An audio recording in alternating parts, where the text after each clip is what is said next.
আসসালামু আলাইকুম। সুপ্রিয় প্রাণপ্রিয় বন্ধুরা আমার, আপনারা ভালোই আছেন? সর্বদাই দোয়া করি আল্লাহর কাছে আপনারা ভালো থাকেন।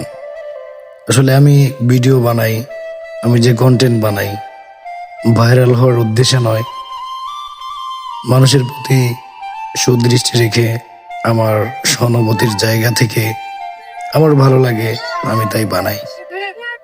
আমার ভিডিও ভাইরাল হওয়ার কোনো সম্ভাবনাও নেই, ভিডিওর কোয়ালিটি ঠিক নেই, এভরিথিং কোনো কিছুই ঠিক নেই। আপনাদের হয়তো ভালো লাগে না বা লাগবে না, যাই হোক, তারপরেও এই বিষয়টা আপনাদের সঙ্গে শেয়ার করতে চাইনি, কিন্তু শেয়ার না করলেই না। আমার বাসার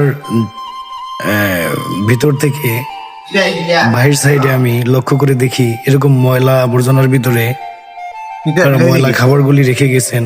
সেই খাবারগুলি এই মুরব্বিটা খাচ্ছেন। ক্ষুধার তাড়নায় কতটা নিচে নামতে হয়, নামতে পারে, এরকম দৃশ্য আমার দুটি আল্লাহর দেওয়া এই নিয়ামত চক্ষু দিয়ে আমি কখনো দেখিনি। এতটাই খারাপ লাগলো বন্ধুরা, যে কি করে এটা পারতেছে, খাচ্ছে নোংরা খাবারগুলি। তো আমি বাসা থেকে বের হয়ে যেতে যেতে দেখি আর মুরব্বিটা ওইখানে নেই। অবশেষে আর খুঁজে পেলাম না।